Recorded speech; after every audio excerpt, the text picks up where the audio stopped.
नमस्कार, world news में आपका स्वागत है। तो अमेरिका की सत्ता पर काबिज होने से पहले डोनाल्ड ट्रंप ने तहलका मचा दिया है। वो लगातार एक के बाद एक देशों पर अमेरिका के कब्जे की बात कह रहे हैं। यहाँ तक कि ट्रंप ने कनाडा को अमेरिका का हिस्सा दिखाते हुए नक्शा भी शेयर कर दिया, जिस पर अब विवाद गहराता जा रहा है। ट्रंप को जवाब देते हुए मैक्सिको ने नया नक्शा पेश किया है। वहीं ग्रीनलैंड के मुद्दे पर नाटो में भी तनाव बढ़ता जा रहा है। तो कैसे ट्रंप के आने से पहले दुनिया में मची खलबली, इस पर हम करेंगे विस्तार से चर्चा। लेकिन आइए जरा उन खबरों को भी देख लें जिन पर आगे होगी बात। पाकिस्तान को झटका देने की तैयारी में अमेरिका, तालिबान की हिंदुस्तान से बड़ी नजदीकियां, अमेरिका के 3 जंगलों में आग, हॉलीवुड सितारों समेत कई लोग घर छोड़कर भागे। और चलते चलते में देखेंगे दुनिया के सबसे शक्तिशाली पासपोर्ट की रैंकिंग को। तो अमेरिका की सत्ता में बदलाव के बीच डोनाल्ड ट्रंप लगातार सुर्खियों में बने हुए हैं, लेकिन ये चर्चा उनके शपथ ग्रहण की नहीं बल्कि बयानों को लेकर हो रही है। हाल ही में आए उनके बयानों ने पूरी दुनिया की टेंशन बढ़ा दी है। जिस तरह से ट्रंप दूसरे देशों को अमेरिका में मिलाने का दावा कर रहे हैं, ऐसे में उन देशों में ट्रंप के खिलाफ आक्रोश नजर आ रहा है। बीते दिन ट्रंप ने गल्फ ऑफ मैक्सिको का नाम बदलकर गल्फ ऑफ अमेरिका करने की बात कही थी, और अब मैक्सिको की राष्ट्रपति क्लाउडिया शिनबाम ने ट्रंप की ही भाषा में उन्हें जवाब दे दिया है। मैक्सिकन लेडी प्रेसिडेंट ने मैक्सिकन अमेरिका का नक्शा जारी कर कहा कि यूनाइटेड स्टेट्स ऑफ अमेरिका को मैक्सिकन अमेरिका कहा जाना चाहिए। क्लाउडिया ने प्रेस कॉन्फ्रेंस में ये मैप दिखाते हुए कहा कि अमेरिका गल्फ ऑफ मैक्सिको को गल्फ ऑफ अमेरिका बताने पर तुला हुआ है, लेकिन हम अमेरिका को मैक्सिकन अमेरिका क्यों नहीं कह सकते? क्या ये अच्छा नहीं लगेगा? 1607 से अपाद-जिंगन का संविधान मैक्सिकन अमेरिका था, तो आइए अमेरिका को मैक्सिकन अमेरिका कहें। मैक्सिको ने साफ कर दिया है कि वो ट्रंप के आगे झुकेंगे नहीं और ईंट का जवाब पत्थर से देने के लिए तैयार है। वहीं ग्रीनलैंड को लेकर ट्रंप के बयान पर भी डेनमार्क के प्रधानमंत्री का बयान सामने आया है।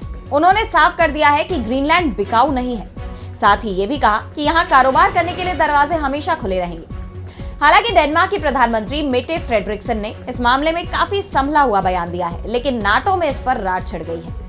अमेरिका और उसके सहयोगियों के बीच तनाव बढ़ता जा रहा है। ग्रीनलैंड को अमेरिका में मिलाने की ट्रंप की धमकी के बाद अब नाटो के 2 प्रमुख देश जर्मनी और फ्रांस ने चेतावनी दे दी है। जर्मनी के चांसलर ओलाफ स्कोल्ज ने ग्रीनलैंड को लेकर ट्रंप की धमकी पर प्रतिक्रिया देते हुए कहा कि सीमाओं की अखंडता का सिद्धांत हर देश पर लागू होता है, चाहे वो बहुत छोटा सा देश हो या बहुत शक्तिशाली देश हो। वहीं फ्रांसीसी विदेश मंत्री जीन नोएल बैरोट ने कहा कि इसमें निश्चित रूप से कोई सवाल नहीं है कि यूरोपीय संघ दूसरे देशों को अपनी संप्रभु सीमाओं पर हमला करने देगा।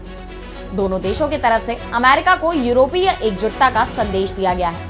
यानी डोनाल्ड ट्रंप ने अगर इन देशों के अधिकार क्षेत्र में दखल दिया तो उन्हें इसके गंभीर नतीजे भी भुगतने होंगे। ट्रंप के बयान अब उन पर ही भारी पड़ते दिखाई दे रहे हैं, लेकिन उनकी चुनौतियां यही खत्म नहीं होती। हश मनी मामले में 10 जनवरी को न्यूयॉर्क कोर्ट में ट्रंप की पेशी है, जहां उन्हें सजा सुनाई जाएगी। हालांकि ट्रंप ने पूरी कोशिश की कि इस मामले को खारिज कर दिया जाए, लेकिन कोर्ट ने उनकी कोई भी मांग नहीं सुनी, जिसके बाद अब उन्होंने सुप्रीम कोर्ट का रुख किया है। ट्रंप ने सुप्रीम कोर्ट से मामला खारिज करने के साथ ही उनकी सजा भी रद्द करने की मांग की है। ऐसे में अब देखना यह होगा कि कोर्ट क्या फैसला सुनाता है। क्या ट्रंप को सजा मिलेगी? अब बढ़ते हैं अगली खबर की तरफ, जहां हम बात करेंगे पाकिस्तान की। तो ट्रंप दूसरे देशों पर अधिकार जमाने का दावा कर रहे हैं, जिससे पूरी दुनिया टेंशन में है। इसकी झलक पाकिस्तान में भी दिखाई दे रही है। खबर ये आ रही है कि अमेरिका ने पाकिस्तान को भी झटका देने की तैयारी कर ली है। दरअसल अमेरिकी संसद में एक सांसद ने विधेयक पेश किया है, जिसमें पाकिस्तान का गैर नाटो सहयोगी का दर्जा खत्म करने का प्रस्ताव दिया गया है। इस विधेयक में कहा गया कि राष्ट्रपति को तब तक पाकिस्तान को गैर नाटो सहयोगी का दर्जा देने वाला प्रमाण पत्र जारी नहीं करना चाहिए जब तक पाकिस्तान हक्कानी नेटवर्क के खिलाफ सैन्य कार्रवाई जारी नहीं रखता है। आपको बता दें कि साल 2004 में अमेरिका ने अलकायदा और तालिबान से लड़ने के लिए पाकिस्तान को गैर नाटो सहयोगी का दर्जा दिया था, जिसके तहत पाकिस्तान को अमेरिका से हथियार बिक्री की प्रक्रिया में छूट और कर्ज के कार्यक्रम में भी प्राथमिकता मिलती रही है। लेकिन अब अगर ये विधेयक पारित हो जाता है तो ये पाकिस्तान के लिए बड़ा झटका साबित हो सकता है। एक तरफ पाकिस्तान आर्थिक तंगी से जूझ रहा है और दूसरी तरफ अफगान तालिबान ने उसकी नाक में दम किया हुआ है। ऐसे में अमेरिका का ये फैसला उसकी मुश्किलें बढ़ाता दिखाई दे रहा है। हालांकि एक मोर्चे पर शहबाज सरकार के लिए राहत की खबर भी आ रही है। पाकिस्तान सरकार और पूर्व पीएम इमरान खान के बीच बातचीत को लेकर सहमति बन गई है। पीटीआई ने कहा कि वो देश में राजनीतिक तनाव कम करने के लिए सरकार के साथ तीसरे दौर की वार्ता में भाग लेगी, जिसके बाद इमरान खान ने पीटीआई को अपनी सभी मांगे सरकार के सामने लिखित में रखने का निर्देश दिया है। आपको बता दें कि पीटीआई ने सरकार पर पिछले साल 8 फरवरी को हुए आम चुनाव का जनादेश चुराने का आरोप लगाया है। वो लगातार पार्टी प्रमुख इमरान खान की रिहाई की मांग कर रहे हैं। इस टकराव के बीच शहबाज सरकार और पाकिस्तान तहरीके इंसाफ के नेताओं के बीच पिछले महीने औपचारिक बातचीत शुरू हुई थी और अब तक 2 दौर की बातचीत हो चुकी है। तीसरे दौर की वार्ता इस हफ्ते होने की उम्मीद थी, लेकिन तहरीके इंसाफ के नेताओं को खान से मिलने की इजाजत नहीं दिए जाने के बाद मतभेद उभर आए। और अब अगली खबर में बात होगी तालिबान की हिंदुस्तान से बढ़ती नजदीकियों की। तो पाकिस्तान और अफगानिस्तान में बढ़ती खींचतान के बीच हिंदुस्तान के तालिबान से रिश्तों में आती नरमी ने पाकिस्तान की चिंता बढ़ा दी है। अफगानिस्तान में तालिबान के काबिज होने के बाद पहली बार हिंदुस्तान सरकार की उनके साथ उच्च स्तरीय बातचीत हुई है। दुबई में हिंदुस्तान के विदेश सचिव विक्रम मिस्री ने अफगानिस्तान के कार्यवाहक विदेश मंत्री मावलवी आमिर खान मुत्ताकी से मुलाकात की। इस मुलाकात के बाद विदेश मंत्रालय की तरफ से जारी बयान में कहा गया कि इस दौरान अफगानिस्तान में हिंदुस्तान की सुरक्षा संबंधी चिंताओं, निकट भविष्य में दोनों देशों के बीच डेवलपमेंट प्रोजेक्ट्स पर विचार करने की जरूरत, पाकिस्तान से अफगान शरणार्थियों के पुनर्वास में मदद पर चर्चा की गई। लेकिन 2 बड़े मुद्दे जिन पर चर्चा हुई वे थे ईरान के चाबहार बंदरगाह का इस्तेमाल और दोनों देशों के बीच क्रिकेट। हिंदुस्तान की सबसे बड़ी चिंता यही रही है कि अफगानिस्तान की जमीन से हिंदुस्तान विरोधी आतंकी समूहों को पनपने न दिया जाए। और इस बैठक में तालिबान ने जोर दिया कि अफगानी धरती का इस्तेमाल हिंदुस्तान के खिलाफ नहीं होने दिया जाएगा। इससे पहले हिंदुस्तान ने भी अफगानिस्तान पर पाकिस्तान की उस एयर स्ट्राइक की निंदा की थी जिसमें कई लोग मारे गए थे। आपको बता दें कि इससे पहले हिंदुस्तान ने तालिबान की सरकार के साथ सीमित दायरे में ही संपर्क रखा था, लेकिन अब दोनों देशों के संबंध प्रगाढ़ होते दिखाई दे रहे हैं, जो पाकिस्तान की टेंशन को बढ़ा रहे हैं। और अब बढ़ते हैं अगली खबर पर। तो अमेरिका में बड़ी आपदा आ गई है। कैलिफोर्निया राज्य के लॉस एंजलिस के जंगलों में लगी हुई आग शहर तक पहुंच गई है।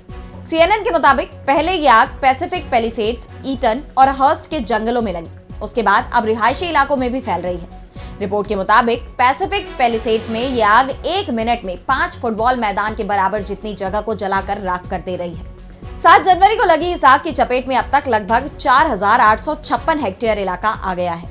यहाँ कई फिल्म, टेलीविजन व संगीत सितारे और धनी और विज्ञात लोग रहते हैं। अब तक मिली जानकारी के मुताबिक आग से करीब 1100 इमारतें पूरी तरह से ढेर हो गई हैं और 28,000 घरों को नुकसान पहुंचा है। इस घटना में अब तक 5 लोगों की मौत हो चुकी है। प्रशासन की तरफ से करीब 50,000 लोगों को तुरंत घर खाली करने को कहा गया है। वहीं लगभग 3 लाख लोगों को सुरक्षित जगह जाने के निर्देश दिए गए हैं। यहाँ तक कि उपराष्ट्रपति कमला हैरिस के घर को भी खाली करने के निर्देश दिए गए हैं। हालात की गंभीरता को देखते हुए प्रशासन ने पूरे शहर में इमरजेंसी घोषित कर दी है। आग के कारण भागने को मजबूर लोगों में Jamie Lee Curtis, mark हमिल, Mandy मूर और जेम्स बुश जैसे हॉलीवुड के सितारे शामिल हैं। सुरक्षित जगह पर पहुंचने की हड़बड़ी में लोगों के छोड़े वाहनों के कारण पॉलीसैट्स ड्राइव पर जाम लग गया और आपात सेवा के वाहनों के लिए बुलडोजर से कारों को किनारे कर रास्ता बनाया गया। चश्मदीदों का कहना है कि पिछले 56 सालों में वहां रहते हुए उन्होंने कभी ऐसा कुछ नहीं देखा। उन्होंने देखा कि जैसे ही घर जलने लगे, आकाश भूरा और फिर काला हो गया। प्रशासन की तरफ से आग पर काबू पाने की सारी कोशिशें की जा रही है। लॉस एंजलिस अग्निशमन विभाग को अपने उन कर्मचारियों से भी मदद की अपील करनी पड़ी जो ड्यूटी पर नहीं थे। और अब चलते चलते में देखेंगे दुनिया के सबसे शक्तिशाली पासपोर्ट की रैंकिंग को। तो भले ही हिंदुस्तान की मोदी सरकार विश्वगुरु होने का दंभ भरती हो या तमाम देशों के साथ अच्छे और मजबूत संबंध होने का दावा भी करती हो, लेकिन ये आंकड़े कुछ और ही सच्चाई बयान कर रहे हैं। बता दें कि हेनले एंड पार्टनर्स दुनिया भर के देशों के पासपोर्ट्स की ग्लोबल रैंकिंग जारी करती है और साल 2025 की पहली छमाही के लिए दुनिया के सबसे ताकतवर पासपोर्ट्स की रैंकिंग जारी हो गई है। ये इंडेक्स इस आधार पर पासपोर्ट्स को रैंक करता है कि उस पासपोर्ट को रखने वाले बिना किसी पूर्व वीजा के कितने देशों में जा सकते हैं। हेनले पासपोर्ट इंडेक्स के मुताबिक सिंगापुर का पासपोर्ट दुनिया में सबसे ताकतवर है, जिसे रखने वाले दुनिया के 195 देशों में वीजा फ्री यात्रा कर सकते हैं। इसके साथ ही इसमें हिंदुस्तान और पड़ोसी देश पाकिस्तान की भी रैंकिंग दी गई है। हिंदुस्तानी पासपोर्ट के दम पर 57 देशों में फ्री यात्रा की जा सकती है। हालांकि बीते साल की तुलना में अगर देखें तो हिंदुस्तानी पासपोर्ट की रैंकिंग 5 पायदान नीचे गिरी है। वहीं पाकिस्तान की बात करें तो पाकिस्तानी पासपोर्ट की रैंक 103 है। पाकिस्तानी पासपोर्ट रखने वाले बिना वीजा के सिर्फ 33 देशों में ही जा सकते हैं। गौरतलब है कि गृह युद्ध में फंसे अरब देश यमन के पासपोर्ट की भी यही रैंकिंग है। तो आज इस वर्ल्ड बुलेटिन में इतना ही। देश दुनिया की तमाम बड़ी खबरों के लिए बने रहिए डीवी लाइव के साथ और मुझे दीजिए इजाजत। नमस्कार।